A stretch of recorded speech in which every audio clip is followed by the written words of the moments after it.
2026 উচ্চ মাধ্যমিক ফোর্থ সেমিস্টারের বাংলা বিষয়ের পরীক্ষা আজকে হয়ে গিয়েছে। আগামীকাল ইংরেজি পরীক্ষা। ইংরেজি নিয়ে অধিকাংশ ছাত্রছাত্রীদের ভিতরে ভয়, ভীতি, দুর্বলতা কাজ করে। কেউ কেউ সারা সেমিস্টার ধরে পড়াশোনা করেছে, কেউ বা 2-1 মাস থেকে পড়াশোনা শুরু করেছে, কেউ বা 15 দিন আগে থেকে, কেউ বা 7 দিন আগে থেকে, কেউ বা আজকে রাতে পড়তে বসছে। এবার তাদের মাথার ভিতরে চিন্তা কাজ করছে, কি করে আমি ইংরাজিটাকে উতরাবো, কি করে পাস করব। দেখো বন্ধুরা, সিলেবাস নিয়ে আজকের এই ভিডিওতে আলোচনা করার সময় নেই। সিলেবাস তোমরা জানো, তোমাদের বইয়ের ভিতরেও আছে, অনেক ইউটিউব চ্যানেলে আলোচনা করে দিয়েছে। আজকে সরাসরি আমরা মূল প্রশ্ন নিয়ে আলোচনা করব এবং সেই প্রশ্নগুলো ভালো করে পড়ে আগামীকালের পরীক্ষাটা কিন্তু ভালো করে দেব। প্রথমে একটা শর্টকাট কথা বলে দিই, যারা প্রশ্ন পড়তেছো, প্রশ্ন যে কোনো একটাকে খুব ভালো করে রেডি করো বড় প্রশ্নের জন্য। তারপরে পোয়েম যে কোনো দুটোকে খুব ভালো করে রেডি করো বড় প্রশ্নের জন্য। প্লে এবং তোমাদের যে রাইটিং স্কিল আছে, এসে এসে যারা করতে পারবে তো ভালো, আর যারা করছো না তারা অবশ্যই ইমেল এবং ব্লগটা অ্যাটেন্ড করো, এবং তার ফরম্যাটে কিন্তু আজকের ভিডিওতে আমি দিয়ে দিয়েছি। তো বেশি কথা বাড়াবো না। আর সবচেয়ে বড় কথা, এসে কিউ এর জন্য কিন্তু তোমাদের সব পড়তে হবে, কিন্তু শুধুমাত্র বড় প্রশ্নের জন্য আজকের এই ভিডিওটি কিন্তু তোমাদের কাছে মোক্ষম অস্ত্র। তো এই ভিডিওতে বলা প্রশ্নগুলো অবশ্যই ভালো করে তোমরা রেডি করো, আগামীকালের পরীক্ষা অবশ্যই ভালো দিয়ে আসতে পারবে বলে এটুকু আমি বিশ্বাস করি। তো চলো আজকের আলোচনা শুরু করা যাক। তোমাদের প্রোস ডাউন দ্য র্যাবিট হোল, যারা যারা এই পোস্টটাকে সিলেক্ট করেছো, যারা যারা এই পোস্টটিকে পড়তে চাইছো, সেক্ষেত্রে তোমরা এখান থেকে যে যে প্রশ্নগুলো গুরুত্ব সহকারে করবে। প্রথম প্রশ্ন, oh how I wish I could shut up like a telescope, what did Alice find behind the curtain, how did she react to it, what does Alice mean by this statement. অর্থাৎ এটাকে বাংলা করলে দাঁড়াচ্ছে, ও আমি যদি টেলিস্কোপের মতো ঘুটিয়ে যেতে পারতাম, Alice পদ্মার আড়ালে কী খুঁজে পেয়েছিল, সে এটি দেখে কী প্রতিক্রিয়া জানিয়েছিল, অ্যালিস এই কথাটি দিয়ে কী বোঝাতে চেয়েছে। 2 নম্বর যে প্রশ্নটি রয়েছে তোমাদের, come there is no use in crying like that, who is the speaker, why does the speaker say this, what do you learn about the character of the speaker. এসো এইভাবে কান্নাকাটি করে কোনো লাভ নেই। বক্তা কে, বক্তা কেন এমন কথা বলেছেন, বক্তার চরিত্র সম্পর্কে তুমি কি জানতে পারলে। গুরুত্বপূর্ণ প্রশ্ন।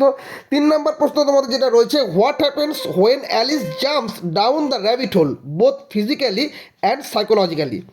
যখন অ্যালিস খরগোশের গর্তে ঝাঁপ দেয় তখন তার শারীরিক এবং মানসিক অবস্থা কেমন হয় বা কী ঘটে। গুরুত্বপূর্ণ প্রশ্ন রয়েছে, এই প্রশ্নটা কিন্তু খুব ভালো করে দেখবে। Oh dear I shall be too late, who said this, what was unusual about the speaker, how did Alice react on hearing this.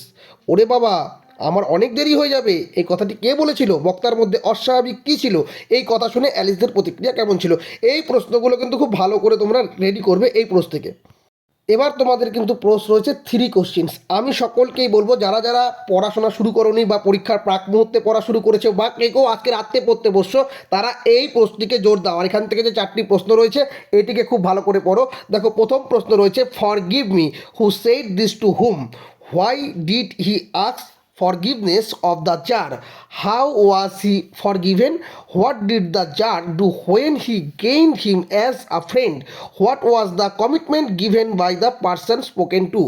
আমাকে ক্ষমা করুন, কে কাকে এটি বলেছিলেন, তিনি কেন জারের বা রাজার কাছে ক্ষমা চেয়েছিলেন, তাকে কিভাবে ক্ষমা করা হয়েছিল, তাকে বন্ধু হিসেবে পাওয়ার পর জার কি করেছিলেন, যাকে কথাটি বলা হয়েছিল অর্থাৎ সেই ব্যক্তিটি কি প্রতিশ্রুতি দিয়েছিলেন। খুবই গুরুত্বপূর্ণ প্রশ্ন। 2 নম্বর প্রশ্ন যেটা রয়েছে, দেখো, it are tired, who said this to whom, why did the speaker come to the listener, why did the speaker offer to help, how was he benefited by this.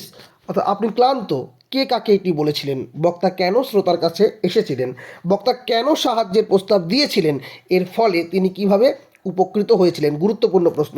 3 নম্বর যে প্রশ্নটা রয়েছে, here come someone running, who said this to whom, who was coming, why did he come running, describe his condition, how was he wounded, how was he rewinded, how was he revived at the hermit's cottage. ওই দেখুন, কেউ একজন দৌড়ে আসছে, কে কাকে এটি বলেছিলেন, কে আসছিলেন, তিনি কেন দৌড়ে আসছিলেন, তার শারীরিক অবস্থার বর্ণনা দাও, তিনি কিভাবে আহত হয়েছিলেন, সন্ন্যাসীর কুঁড়ে ঘরে তাকে কিভাবে সুস্থ করে তোলা হয়েছিল। আর লাস্ট প্রশ্ন, you have already been answered, who said this to whom and when, how had the person spoken to been answered. আপনি ইতিমধ্যেই আপনার উত্তর পেয়ে গেছেন। কে কাকে এবং কখন এটি বলেছিলেন, যাকে কথাটি বলা হয়েছিল অর্থাৎ যারকে বলা হয়েছিল তিনি কিভাবে উত্তরগুলো পেয়েছিলেন। এইবার তোমাদের ভার্স হক রুস্টিং। তো এখান থেকে আমি বলবো এই পার্টটা তোমরা যদি পারো তো অ্যাভয়েড করলে অ্যাভয়েড করতে পারো, যারা যারা পড়ছো তারা তারা পড়তে পারো। এখান থেকে তোমরা যে প্রশ্নটা প্রথমে দেখবে, it took the whole of creation in my foot, what does the hawk mean by saying the whole of creation, how does this statement reflect the hawk's arrogance and sense of superiority. অর্থাৎ পুরো সৃষ্টিজগৎকে এটি তৈরি করতে হয়েছে যা এখন আমার পায়ে। পুরো সৃষ্টিজগৎ বলতে বাজ পাখিটি কী বুঝিয়েছেন, এই বক্তব্যটি কিভাবে বাজ পাখির অহংকার এবং শ্রেষ্ঠত্বের বোধকে ফুটিয়ে তোলে। আর 2 নম্বর প্রশ্ন যেটা রয়েছে, estimate Hawk Roosting as a successful dramatic monologue or an inner monologue. এই যে দুটো পার্ট বললাম, এই দুটো পার্ট তোমরা কিন্তু এই কবিতা থেকে দেখতে পারো। আর আমি বলবো যদি না চাও তো এটা নাও দেখতে পারো, পরবর্তী যে দুটো পোয়েম আছে ওটাকে ভালো করে দেখো। এবার সনেট 73, এইটা কিন্তু তোমরা খুব ভালো করে পড়ো। এখান থেকে যে প্রশ্নটি দেওয়া হয়েছে সেটি নানাভাবে ঘুরিয়ে আসতে পারে, এই প্রশ্নটিকে কিন্তু খুব ভালো করে রেডি করো। আশা করছি এই প্রশ্নটি ভালো করে পড়লে তোমাদের অসুবিধা হবে না। দেখো প্রথমে যে প্রশ্নটি রয়েছে, briefly describe how nature is use to mirror the stages of life in sonnet 73। অর্থাৎ সনেট 73 জীবনের বিভিন্ন পর্যায়কে প্রতিফলিত করতে প্রকৃতিকে কিভাবে ব্যবহার করা হয়েছে তা সংক্ষেপে বর্ণনা করো। বা প্রশ্নটি ঘুরিয়ে এভাবে বলতে পারে, why is Shakespeare used nature আজ আ মেটাফর ফর এজিং। অর্থাৎ শেক্সপিয়ার কেন বার্ধক্য বা বয়সের ছাপ বোঝাতে প্রকৃতিকে একটি রূপক হিসাবে ব্যবহার করেছেন। এটাই বা ঘুরিয়ে আসতে পারে, how does the poet depict old age and mortality in sonnet 73। কবি সনেট 73-এ বার্ধক্য এবং মরণশীলতাকে কিভাবে চিত্রায়িত করেছেন। বা প্রশ্নটা এভাবে আসতে পারে, how is ageing portrayed in sonnet 73 and how does mortality go together with this theme. Sonnet 73-এ বার্ধক্যকে কিভাবে ফুটিয়ে তোলা হয়েছে এবং মরণশীলতা এই বিষয়ের সাথে কিভাবে জড়িয়ে আছে। বা এভাবেও বলতে পারে প্রশ্নটি, what does the poet in sonnet 73 compare himself with and what do this imply. Sonnet 73-এ কবি নিজেকে কিসের সাথে তুলনা করেছেন এবং এগুলি কি ইঙ্গিত করে। প্রত্যেকটি প্রশ্নের উত্তর কিন্তু ঘুরিয়ে ফিরিয়ে একই আসছে। এই প্রশ্নটিকে তোমরা খুব ভালো করে রেডি করবে, প্রশ্ন ঘুরিয়ে আসলে এটিকেই তোমরা কিন্তু গুছিয়ে লিখে আসবে, ব্যাস তাহলেই হয়ে গেল। না পারলে একটি প্রশ্নকে ভালো করে রেডি করো, আর একটি পোয়েম আছে সেটাকেও তোমরা ভালো করে রেডি করো, একটা দুটো প্রশ্ন ভালো করে রেডি করো। দ্য গ্রিন হাউস এফেক্ট, এই কবিতা থেকেও একটা প্রশ্ন বলা হয়েছে, অর্থাৎ মূল বিষয়বস্তু যেটা বলা হয়েছে আর কি, discuss the central idea of the poem the green house effect. অর্থাৎ কবিতার যে মূল বিষয়বস্তু বা কেন্দ্রীয় ধারণা এটাকেই ভালো করে পড়বে। হ্যাঁ, কোনো লেজুর প্রশ্ন আসতে পারে, সেটা একটু লক্ষ্য রাখবে, যে প্রশ্নই আসুক একটু বুঝে ঘুরিয়ে ফিরিয়ে লিখে আসলেই হবে, চাপের কিন্তু কোনো জায়গা নেই। তোমরা প্রোজ থেকে যদি না পারো একটাকে ভালো করে পড়ো, 3 কোশ্চেন্স, আর কবিতা থেকে sonnet 73 are the green house effect, একটা দুটো প্রশ্ন খুব ভালো করে রেডি করো আগামীকালের পরীক্ষার জন্য। এবার তোমাদের play Riders to the sea, এখান থেকে তোমরা যে প্রশ্নগুলো ভালো করে রেডি করবে সেটা হচ্ছে, প্রথমে যেটা থাকতেছে, no man at all can be living for ever and we must be satisfied, who is the speaker, when are the words set, why does the speaker say this words. অর্থাৎ কোনো মানুষই চিরকাল বেঁচে থাকতে পারে না এবং আমাদের অবশ্যই সন্তুষ্ট থাকতে হবে। বক্তাকে কথাগুলো কখন বলা হয়েছে, বক্তা কেন এই কথাগুলো বলেছেন। পরবর্তী যে প্রশ্নটা রয়েছে, discuss the significance of the title of the play and evaluate Riders to the sea as a one act play. নাটকের শিরোনামে তাৎপর্য আলোচনা করো এবং একাঙ্ক নাটক হিসাবে রাইডার্স টু দ্য সি এর মূল্যায়ন করো। পরবর্তী প্রশ্ন যেটা রয়েছে, I have seen the fearfullest thing, who is the speaker, who is brother দ্বারা, what has the speaker seen, how is it connected to bright দ্বারা। আমি সবচেয়ে ভয়ঙ্কর জিনিস দেখেছি, বক্তা কে, ব্রাইট দ্বারা কে, বক্তা কি দেখেছেন, এটি কিভাবে ব্রাইট দ্বারার সাথে যুক্ত। পরবর্তী প্রশ্ন, they are all gone now and there is not anything more the sea can do to me, how does this line represent the power of nature in the play, describe the character of Maurya. তারা সবাই এখন চলে গেছে এবং সমুদ্রের আর নতুন করে আমার ক্ষতি করার কিছু নেই। এই লাইনটি নাটকের প্রকৃতির ক্ষমতাকে কিভাবে প্রকাশ করে? মৌরিয়ার চরিত্র বর্ণনা করো। পরবর্তী যে প্রশ্নটা আছে, যেটা শেষ প্রশ্ন, they are all gone now and there is not anything more the sea can do to me. Who is the speaker? Who are referred to as they? What does the word gone mean? Why can the sea cause no more damage to the speaker? তারা সবাই এখন চলে গেছে এবং সমুদ্রের আর নতুন করে আমার ক্ষতি করার কিছু নেই। বক্তাকে তারা বলতে কাদের বোঝানো হয়েছে? গণ শব্দটির অর্থ কি? সমুদ্র কেন বক্তার আর কোনো ক্ষতি করতে পারবে না? এই যে প্রশ্নগুলো রয়েছে, এই প্রশ্নগুলোই তোমাদেরকে কিন্তু ভালো করে পড়তে হবে। প্লে থেকে প্রশ্ন ঘুরিয়ে হতে পারে, তবে তোমরা যদি এই প্রশ্নগুলো পড়ে যাও তাহলে কিন্তু যেভাবেই প্রশ্ন আসুক না কেন তোমরা কিন্তু ঠিকঠাক করে লিখে আসতে পারবে। গ্রামারের ক্ষেত্রে নতুন করে আমি আর কিছু তোমাদের বলছি না, কারণ গ্রামার তোমরা প্র্যাকটিস করেছো। তো সেক্ষেত্রে গ্রামারের ক্ষেত্রে কোনো সাজেশন হয় না। তো গ্রামার বাদ দিয়ে পরবর্তী রাইটিং স্কিলের দিকে আমরা যাই। রাইটিং স্কিল তোমাদের এসে রয়েছে, আর যারা যারা এসে করবে না ইমেল ও ব্লগ করতে পারো। দেখো এখানে কিন্তু 5 5 10 নম্বর তোমরা কিন্তু অনায়াসেই তুলতে পারবে, অত্যন্ত সহজ। তো তোমরা ইমেলের ক্ষেত্রে যেগুলো প্র্যাকটিস করবে, কমন আসবে এটা বলবো না, তবে প্র্যাকটিস করো। আমি ফরম্যাট দিয়ে দিচ্ছি, সেই ফরম্যাটটা ফলো করো। তারপরে কারণ তোমরা সেভাবে প্র্যাকটিস করলে আশা করি তোমরা কিন্তু পেরে যাবে। তো দেখো তোমাদের যে ইমেল রয়েছে রাইটিং স্কিল, যে write an email on any one of the following topic, এরকম তোমাদের যে টপিকগুলো দিতে পারে, আমি জাস্ট প্রথম থেকেই বলছি যে apology for late submission of a project, অর্থাৎ একটি প্রজেক্ট বা প্রকল্প দেরিতে জমা দেওয়ার জন্য ক্ষমা প্রার্থনা। তারপরে এরকম হতে পারে amount deducted due to a fail transaction, অর্থাৎ লেনদেন ব্যর্থ হওয়া সত্ত্বেও টাকা কেটে নেওয়ার বিষয়টা। Inadequate supply of books in the school library, মানে স্কুলের লাইব্রেরিতে বইয়ের অপর্যাপ্ত সরবরাহ প্রসঙ্গে তোমাদের বলতে পারে। Seeking an educational loan from a bank, অর্থাৎ ব্যাঙ্ক থেকে শিক্ষা ঋণের জন্য আবেদন। তারপরে unhygienic conditions in your school surrounding, অর্থাৎ তোমার স্কুল চত্বরের অস্বাস্থ্যকর পরিবেশ নিয়ে। Complaint regarding ragging within the campus, অর্থাৎ ক্যাম্পাস বা শিক্ষা প্রতিষ্ঠানের ভেতরে র্যাগিং সংক্রান্ত অভিযোগ। Application for a leave of absence, অর্থাৎ অনুপস্থিতির জন্য ছুটির আবেদন। Unwanted transaction to an unknown account, মানে কোনো অজানা অ্যাকাউন্ট, অনাকাঙ্ক্ষিত অর্থ লেনদেনের প্রসঙ্গে। তারপরে organising a tree plantation programme at school, মানে একটি বৃক্ষরোপণ কর্মসূচির আয়োজন করা প্রসঙ্গে। আর seeking permission to conduct an awareness programme, একটি সচেতনতামূলক অনুষ্ঠান পরিচালনা করার জন্য অনুমতি প্রার্থনা।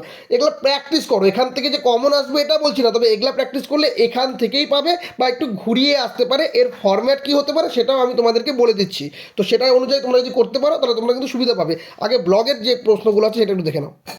এবার ব্লগ রাইটিং, অর্থাৎ write a blog post on any one of the following topic, যেটা হতে পারে যে টপিকের অনুযায়ী তোমরা সেই অনুযায়ী জাস্ট প্র্যাকটিস করবে। যেরকম 5 productive tips for student to achieve success, অর্থাৎ শিক্ষার্থীদের সাফল্য অর্জনের 5টি কার্যকর উপায়।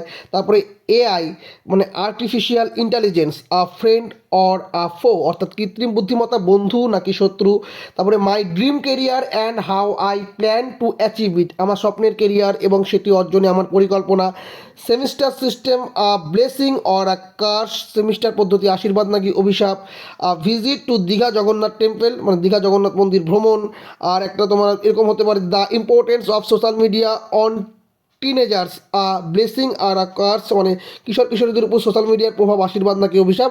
আর গোল্ডেন গার্লস অফ ইন্ডিয়া, অর্থাৎ ভারতের স্বর্ণকন্যারা। তো এর উপরে ব্লগ আসতে পারে বা আদার্সও আসতে পারে। তোমরা জাস্ট প্র্যাকটিস যদি করে রাখো, সবকটার ফরম্যাটগুলো যদি দেখে রাখো, তাহলে ওর উপর ভিত্তি করে কিন্তু উত্তরগুলো করে আসতে পারবে। আমি তোমাদের ইমেল এবং ব্লগের ফরম্যাট দেখাই দিচ্ছি, তোমাদের যদি সুবিধা মনে হয় তাহলে এই ফরম্যাট কিন্তু তোমরা পরীক্ষায় ইউজ করতে পারো। তো চলো দেখে নিই।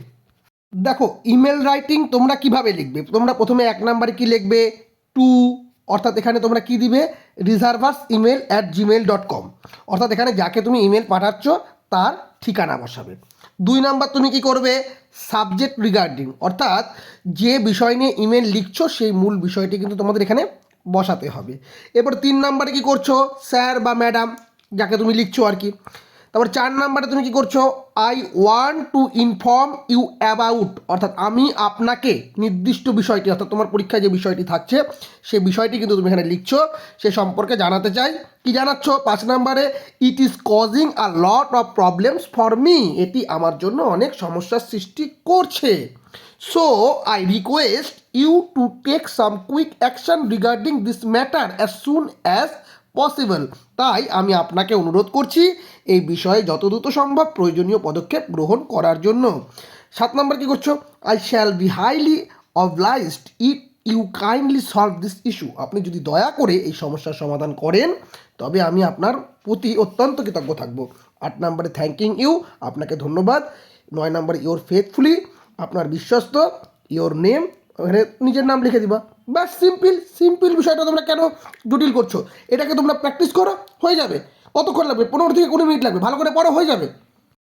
এবার ব্লগের ক্ষেত্রে তোমরা কি করবে, প্রথমে 1 নম্বরে টাইটেল অর্থাৎ প্রশ্নের যে বিষয়টি থাকবে সেটা এখানে বড় করে লিখবে। তারপরে কি করবে, 2 নম্বরে পোস্টেড বাই অর্থাৎ নেমটা দেবে, ডেটটা দেবে, মানে যে তারিখে লিখছো সেই তারিখটা দেবে, মানে আগামীকালের তারিখটা দেবে তোমরা। এবার তোমরা যেটা করবে সেটা হচ্ছে কি, বডি অফ দ্য ব্লগ অর্থাৎ কি এখানে মূল অংশটা তোমাদের কি করতে হবে দেখে নাও। প্রথমে তোমরা কি লিখছো, welcome to my blog, today I want to share my thoughts on, অর্থাৎ আমার ব্লগে স্বাগতম।